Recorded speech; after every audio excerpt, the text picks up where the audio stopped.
Sí, podemos pensar. Yo pienso que en realidad Trump es más que todo una etapa en la pérdida de liderazgo de Estados Unidos. Hace rato que Wallerstein está hablando, siendo él mismo un gran intelectual norteamericano, de que Estados Unidos pierde el liderazgo.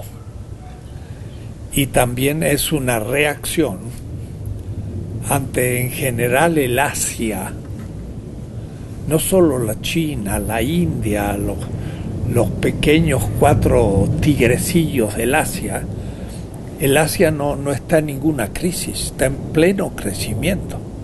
Entonces, es como una reflexión. Primero Estados Unidos, que desde la Segunda Guerra Mundial, llamada mundial, que no lo fue, se montó sobre el sistema mundo y efectivamente durante unos casi 60 años ha tenido la hegemonía, pero ha ido perdiendo gradualmente desde a casi un 40% las mercancías de la tierra, después de la guerra donde se destruyó Europa y todavía el sur global no aparecía.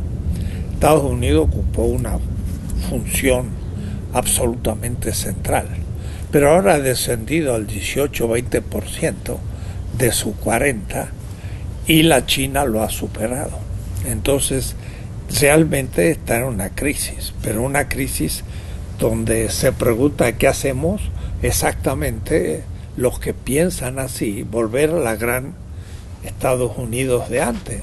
Pero ese Estados Unidos de antes está en el pasado, no está en el futuro.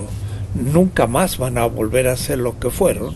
Ya han perdido la hegemonía y ahora tendrían más bien que gestionar ese mundo policéntrico. Pero algunos con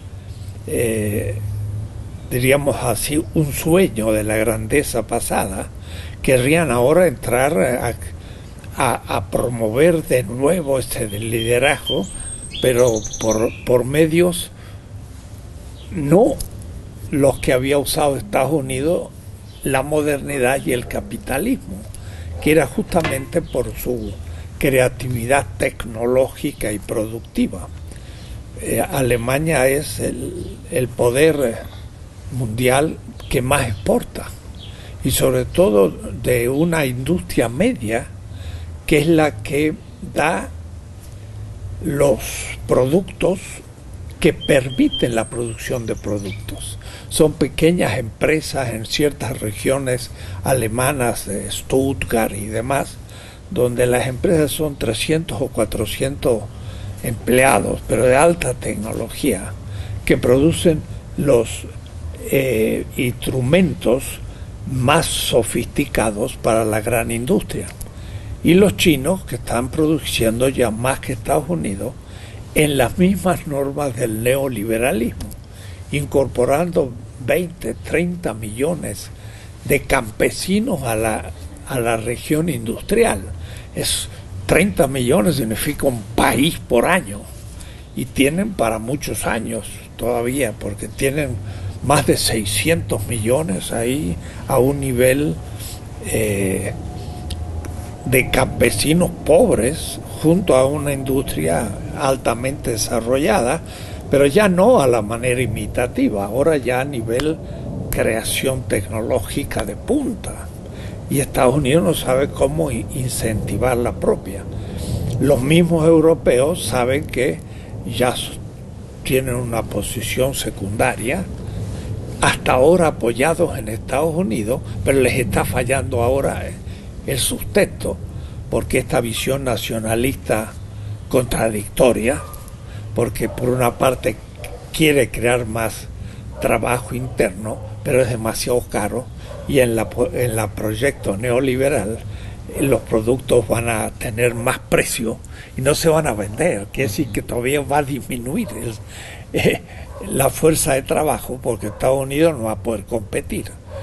El retiro en el Tratado del Pacífico pues el único que sale beneficiado es los chinos, y son los que hablan de la libertad de comercio ahora, ¿no? Un país cuya élite es stalinista, pero al mismo tiempo tienen el sistema bancario en manos del Estado, lo cual es una solución muy especial. No es un capitalismo de Estado, es otra cosa, pero sí es un capital financiero de Estado, y se ve el fruto que rinde, porque en el mundo libre los bancos están en manos de muy poca gente, que justamente son los que ahora rodean a Trump, como queriendo ya preservar un poco el proceso de la desregulación en favor del capital financiero. Por eso se han puesto a apoyar la propuesta, pero se dan cuenta que no les está funcionando, y ese grupo que rodea a Trump lo intenta corregirlo aún, diciendo cosas contrarias a las que el mismo Trump ese día está diciendo, como en el caso de México. Quiere decir que Trump es, sí, la manifestación de una crisis americana, pero también está pasando lo mismo en Europa. Sí. El tema de la inmigración sacó adelante el racismo de grandes grupos europeos, y entonces el fortalecimiento de la derecha. En Alemania nazi, pero en Francia Le Pen es más importante, y en general ese racismo encubierto, que después del exterminio judío había quedado muy encubierto, ahora se puede manifestar con los inmigrantes. Pero esos inmigrantes son producto justamente de la política Bush, que queriéndose apropiar del petróleo en Medio Oriente ha destruido el Medio Oriente, y entonces ahora vienen los inmigrantes de sus bombas, y entonces es contradictorio. Les destruyeron sus países, el último fue Siria, que ahora lo quieren recuperar, pero el pueblo muerto bajo las bombas de los estados islámicos, producto de la política de la CIA y demás, ahora no quieren aceptar los inmigrantes, y esto levanta el racismo. Quiere decir que lo peor de la derecha está aflorando. Pero es interesante, hoy en la jornada muestra cómo esto no vaya a ser que tenga a su vez un efecto inesperado. Dice, por primera vez ahora la juventud que apoyó a Sanders y quedó un poco fuera del proceso porque la Clinton no les dio ninguna importancia, ahora están saliendo de nuevo a la calle, porque ahora tienen motivo de oponerse a Trump. Y ahora, nada menos, el New York Times y los grandes medios de comunicación se ponen en contra. O es decir, se está como activando una respuesta crítica en el propio Estados Unidos. Entonces, es muy desconcertante lo que puede pasar, pero más bien pareciera que en el mediano plazo esto va a producir efectos positivos, aunque no parezca. La misma Merkel, que no es una mujer de izquierda, pero que abrió los brazos a la inmigración, ha pasado por etapas muy duras, y se pensaba que iba a no ser candidata más, iba a ser fácilmente superada. No, ahora la gente se ha asustado de Trump, y ahora ha salido como única candidata posible con el 90%. O es decir, que la Merkel, que apoyó a los inmigrantes, ahora está más fuerte que nunca, ¿no? O es decir, el neoliberalismo ha tocado también sus límites, y queriendo globalizar sobre todo el capital financiero, ha producido una enorme concentración. Y esa concentración hasta es, ¿qué diría yo?, nefasta para la propia burguesía nacional e industrial, que tiene mercado interno, porque se lo chupa toda la concentración financiera. Entonces los que están de acuerdo son 8 personas que concentran el capital de media humanidad. Entonces hay que ver, hay que esperar un poco. Lo mismo el paso atrás que ha dado Argentina con Macri, la destitución de la presidenta, todas las campañas contra el gobierno de Hugo Chávez, Maduro, estamos ya empezando a ver la reacción. Ahora Macri está puesto contra la justicia. El hombre ha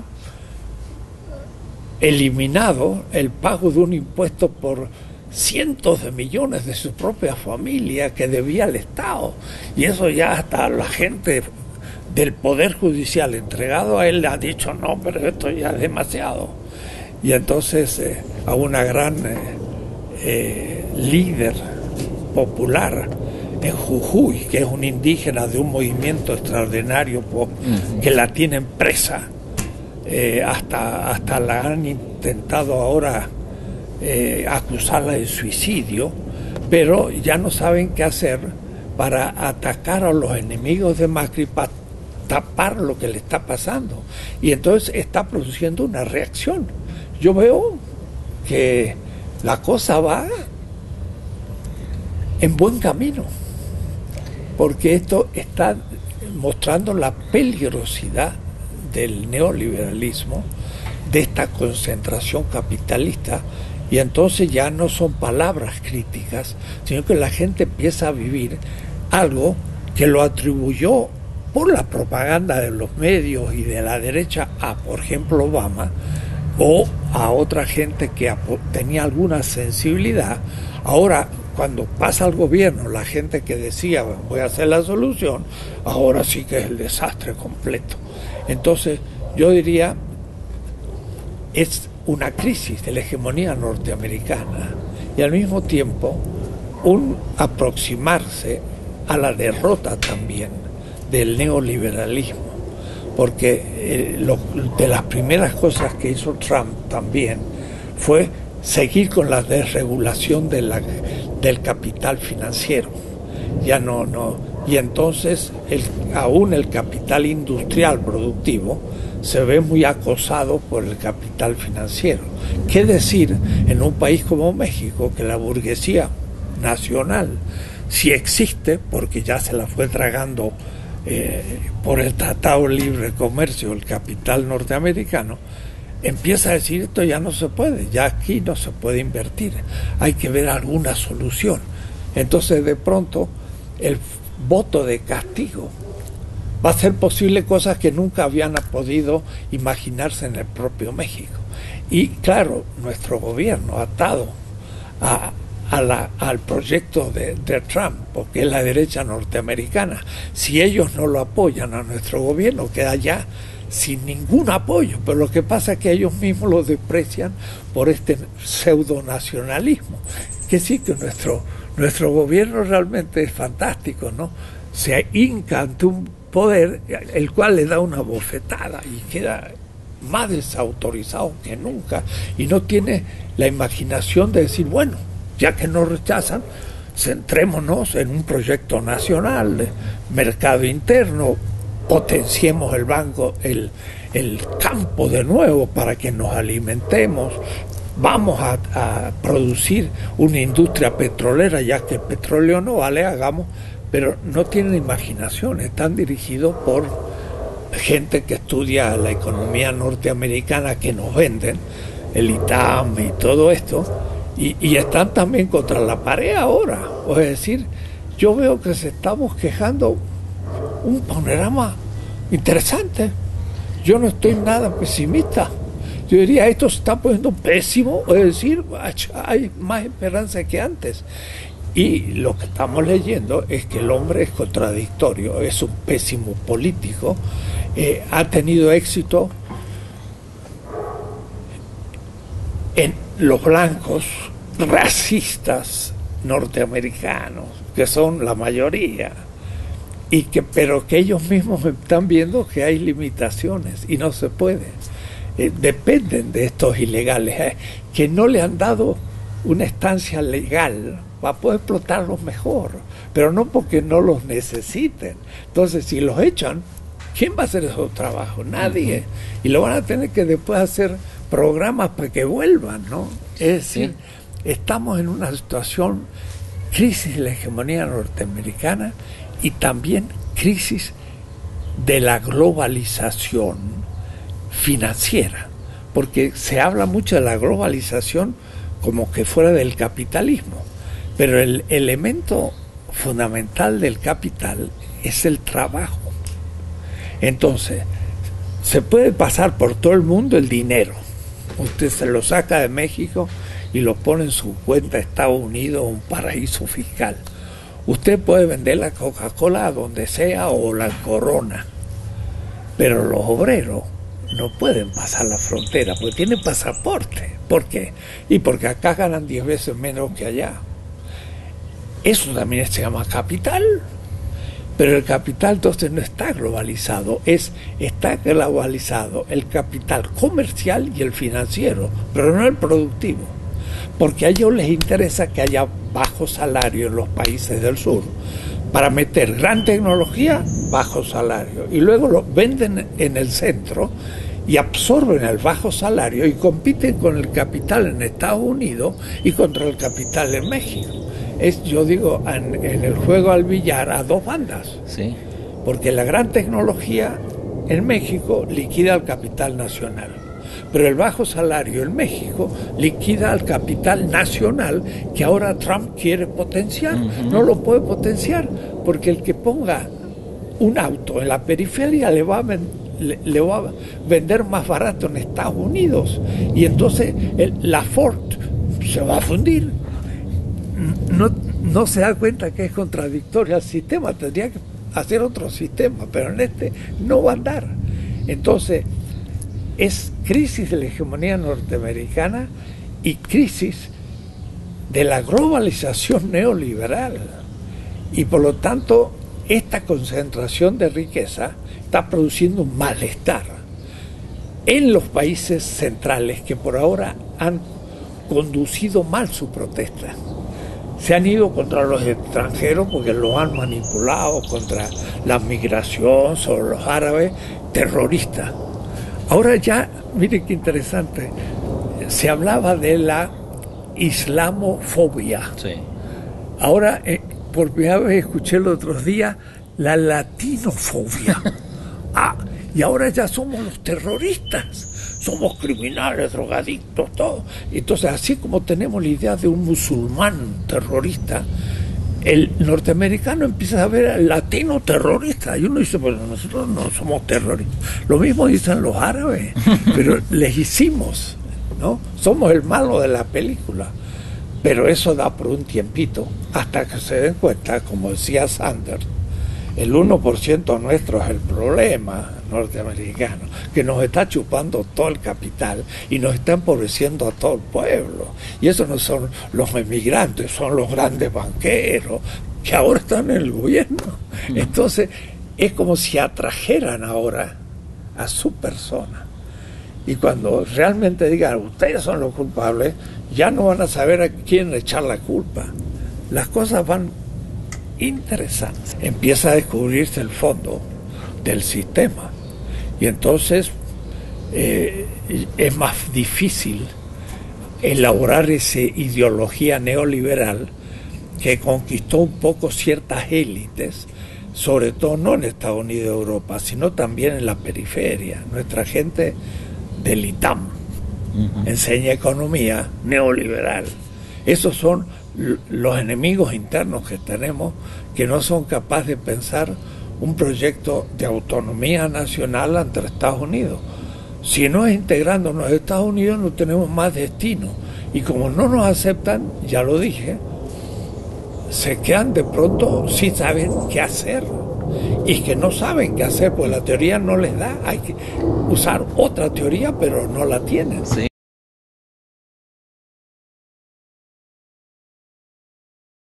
Es de nuevo el signo de su impotencia, No sabe cómo pararlos y querría expulsarlos porque dicen que eso es el mal. No se da cuenta que el mal son otras cosas. Va a ser un muro y pongamos que le funcionara perfecto, ya nadie puede pasar, van a ver las consecuencias. Van a querer tirar el muro, porque van a dar cuenta que toda una región norteamericana se empobrece y no van a saber qué hacer con los productos agrícolas y todo. O decir, va a ser la mejor prueba de lo que... Por otra parte, todos dicen va a ser fácilmente se puede burlar. Claro que durante un tiempo ahora crea pánico porque es más difícil y efectivamente los coyotes podrán explotar más la gente. Pero hay ciertos efectos que en el fondo el que va a perder más va a ser Estados Unidos. Y de paso México tendrá que también replantear, porque es una vergüenza que nuestra gente tenga que salir. Eso porque no tenemos buen gobierno. El campo, no ha habido política de campo nunca, no ha habido política de industrializar el petróleo. Nosotros tenemos que vender gasolina, plásticos, aceites, muchas cosas, ¿no? Vender petróleo en bruto hay que ser muy bruto. Y ahora compramos la gasolina 5 veces más del producto del petróleo porque no tenemos la manera de producir gasolina. ¿Por qué? Porque hace decenios que no hemos producido más. Entonces eso era muy fácil de levantar, la que había en Azcapotzalco por una motivación ecológica, pero no la pusieron en ningún otro lado. ¿Y por qué? Porque estaban vendidos al capital extranjero que les daba millones a la burocracia política para que no lo pusiera. El mismo Fox había propuesto hacer una, no se llama destilería, sino una refinería en Centroamérica, donde México daría el petróleo en bruto.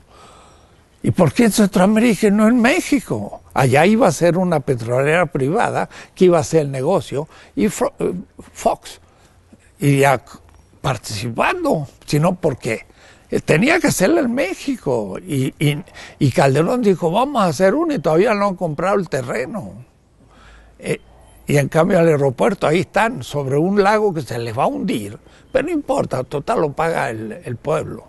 Y el aeropuerto se va a quebrar todo y no va a funcionar, pero va a ser una gran corrupción, ¿no? Entonces, es falta de inteligencia, de patriotismo. Estamos mal, pero el pueblo está aprendiendo que esto tiene culpables.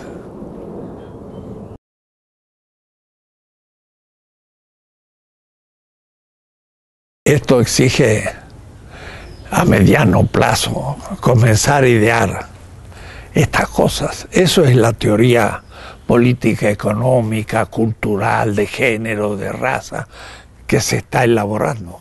No hay mucha claridad, porque aún la izquierda es muy moderna, en el sentido eurocéntrica. Entonces, aún la izquierda marxista tampoco tiene soluciones, porque la solución ya no es solo el capitalismo, es una política autoritaria, es un machismo en el género, es un racismo. Ahora se está usando el racismo en contra de los objetivos. Entonces, es una doctrina que estamos elaborando, pero que es mucho más global. Y por eso que decimos, la cuestión no es solo el capitalismo, como pensábamos y seguimos pensando, es la modernidad. La modernidad como proyecto de vida, con el progreso, el consumismo, una cantidad de actitudes que nos las ponemos como ideal. Aún Lula hizo pasar a 25% de pobre a clase media. Y esos votan en contra. ¿Por qué? Porque en el fin el propio Lula dice, vamos a eliminar el hambre, muy bien, pero además vamos a lograr que la gente tenga una casa, que tenga cultura, pero con un ideal moderno. Entonces él mismo propicia un ideal que cuando a la gente quiera realizarlo, ya a Lula no le sirve, porque Lula debió de haber dicho, miren, vamos a tener otra civilización, otra ética, no vamos a simplemente repartirnos los bienes, tenemos que ser solidarios y crear un nuevo sistema, pero más profundo, no solo a nivel económico, el socialismo, no solo, y al político, no solo el liberalismo. Y ahora pues al nivel de la vida cotidiana, la igualdad de la mujer y de los otros ejercicios del sexo. Y a nivel de la raza, cuidado, señores, somos racistas. Un indígena y un mestizo tiene la misma dignidad que un blanco, pero eso no estamos nada convencidos, porque desde una secretaria que se presenta se le pide por buena presencia. ¿Qué buena presencia? Cuando más blanca, mejor. Entonces tenemos que cambiar cosas que no es a corto plazo, es más plazo. Hoy los intelectuales tienen una grave responsabilidad, pero son los primeros coloniales, eurocéntricos, y que estudiaron en Europa, y el CONACYT le dio una beca, y son doctores. Además de eso, supone un proyecto mucho más complejo. No es vamos a superar el capitalismo, vamos a superar el machismo, los movimientos femeninos. Tiene que ser una visión de conjunto, justamente de una civilización. Pues estamos hablando de la transmodernidad, pero no post, que fue un movimiento europeo moderno. Es más global, más profundo, y por eso que los pueblos originarios indígenas, en muchos niveles, como el tecnológico, pues no están al nivel de la civilización europeo norteamericana, pero tienen ciertas posturas ante la realidad y ciertas actitudes subjetivas que hay que recuperar, ¿no? Entonces tenemos que subjetivamente empezar también a llenar un vacío que tenemos, porque si no, el ideal al fin y al cabo es imitar a Europa y Estados Unidos, y imitarlos supone un suicidio colectivo. Para llevar el ritmo de vida de los norteamericanos necesitamos 5 planetas Tierra. Tendríamos que captar toda la energía solar en 5 planetas para poder tener un ritmo de consumo destructor, porque ellos gastan 20 veces más de energía no renovable que un indio de la India. Entonces tenemos que hacer una transformación muy radical del proyecto, y eso toma tiempo, y nadie lo tiene hecho, y las alternativas históricas no se construyen a priori, sino a partir de prácticas. Bueno, tenemos un siglo para una nueva civilización, por lo menos, y no va a ir más rápido.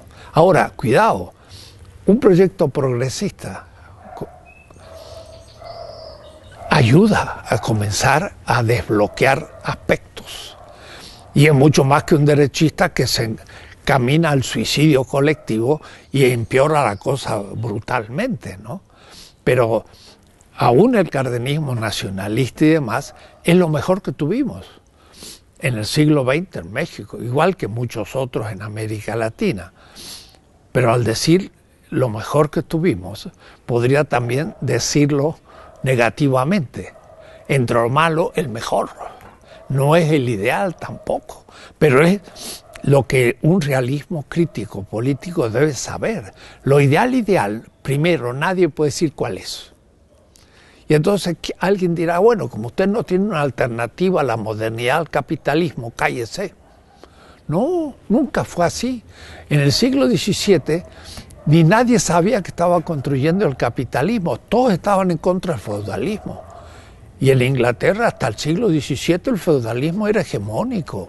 La burguesía era muy chiquita, pero tomó el Parlamento y desde el Estado hizo una sociedad burguesa y liquidó el feudalismo. Ni sabía lo que estaba haciendo. No sabía que era el capitalismo lo que estaba haciendo. Eso en el siglo XIX recién más le puso un nombre y lo analizó y dijo esto no funciona y por qué. 4 siglos después de su existencia. O es decir, los proyectos se viven históricamente a partir de alternativas pequeñas que son las que van a ser generalizables. Pero a veces no sabemos cuáles son a nivel económico, político, cultural. Hay que tener criterios de saber elegir entre los medios que se van presentando. Entonces, los gobiernos progresistas los que defienden nuestras culturas tradicionales, los que se definen por una autodeterminación de política del campo, industria, cultura, son los que abren espacios creativos en nuestros países. Eso fue el cardenismo. Y entonces muchos le dicen, eso es populismo. Mire, la extrema izquierda dice, eso no es revolución. Y la extrema derecha dice, eso es populismo. Y bueno, si es lo menos malo que tenemos por el momento, ¿desde dónde se van a abrir otras cosas? En política hay que distinguir entre el pragmático, que define la política como confrontación y poder negociar la salida para ejercer el poder, sin principio. Y la misma Rosa Luxemburgo decía, claro, ellos no tienen ningún límite porque pueden elegir cualquier cosa para seguir ejerciendo el poder. No, la política exige tener un contenido, y el contenido es, lo más importante es justamente desde las víctimas del sistema, superando su estado de sufrimiento y dominación, mejorar todo el sistema. El punto de partida es desde el oprimido, ese es el contenido. Si yo logro a las víctimas sacarlo de su estado de defección, todo el sistema mejora. Pero a veces hay que ser muy estratégico y tener inteligencia práctica para lograr vencer y poder ejercer el poder obediencial. Y ahí hay que tener principios. Entonces una cosa es tener principios ideales que me impidan ser práctico, y otra cosa es ser práctico y sin embargo tener contenidos. Eso yo llamaría un realismo crítico y no un puro realismo. Entonces a veces la extrema izquierda tiene aparentemente principios, pero también los que defiende son principios que pueden ser pensados, pero que no pueden llevarse a la práctica. Y creen que se puede. Entonces son peligrosos porque quieren realizar lo imposible. y entonces hacen problemas, ¿no? Los otros son los que dicen las instituciones y el orden es perfecto y entonces no hay que cambiarlo. Y el que está en contra de la ley o contra las instituciones hay que meterlo preso. Tampoco. El asunto es que cuando algo hay que cambiar, se lo tiene que cambiar, pero en base a un contenido, es la afirmación de la vida, la felicidad de la gente. Y eso es un principio rector que es fácil enunciar rápido, pero, en fin, eso para mí consiste en toda la filosofía política, ¿no? Y entonces tener un pensamiento realista y crítico. Yo creo que en América Latina hay movimientos progresistas que van en la línea de la historia, que hoy han recibido un fuerte golpe y que están un paso atrás. En Argentina, en Brasil, ahora también en Venezuela se muere un líder importante y bueno, el movimiento hace lo posible de seguir. Lo mismo con Correa, en fin. Pero esos movimientos progresistas han creado grandes espacios para una nueva política. Y aún el paso atrás, en el largo plazo, deben considerarse parte del aprendizaje de un pueblo, que no hay otro que la prueba y el error. Ahora están sufriendo. Entonces, la Cristina en Argentina estaba muy criticada. Sí, pues, tenía muchos errores. Pero ahora dice, aquello es una cosa ideal con respecto a lo que tenemos. Bueno, aprenda ahora, defienda a su gente aunque no sea perfecta. La política exige así y exige, sin embargo, principios éticos, pero al mismo tiempo una inteligencia estratégica. Entonces, no hay muchos intelectuales en este momento en México que apoyen un cierto liderazgo que desde hace pocos meses hubiera uno dicho, bueno, si ya sabemos que surgirán nuevos tipos de de maquinaciones y nunca un candidato realmente popular va a llegar al poder. Pero llega un momento hasta que las élites mismas dicen esto ya ni se puede explotar porque no funciona, ¿no? Es como quien dijera prendo la luz y no se prende, cierro la puerta y no se viene abajo, ya la casa no anda. Entonces alguien que me la ponga un poco en condiciones. Eso es el mal menor, bueno, pero eso es muy importante porque puede ser un camino que se abra, ¿no? Entonces, por eso uno puede decir el cardenismo fue lo mejor, pero realmente en su etapa no fue solamente el mejor de los males. No, afirmó una autonomía nacional, nacionalizó los medios energéticos y demás, y ahora vemos que se hace justamente lo contrario. Y bueno, ahora no tienen como ni pagar los gastos del Estado. Lo único que los paga son deudas que el pueblo va a tener que pagar no sé hasta cuándo, ¿no? Son incapaces, faltas de imaginación, no son serios, están haciendo un desastre que el pueblo lentamente tendrá que aprender a juzgar. Si vende su voto por una tarjeta de Soriana, o ahora en el Estado de México están pintando las casas de verde y le pagan 3.500 pesos. Entonces la gente todo se pinta de verde y van a decir, ven, miren qué presencia tenemos, todo es verde. Bueno, el que pinta su casa de verde, que se acuerda lo que va a venir. Y si no se acuerda ahora, se acordará en el futuro. No hay otra manera de aprendizaje que el sufrimiento. Y eso, pero hay que hacerlo teoría y no hay que olvidarlo. Vamos por buen camino, la cosa está terrible.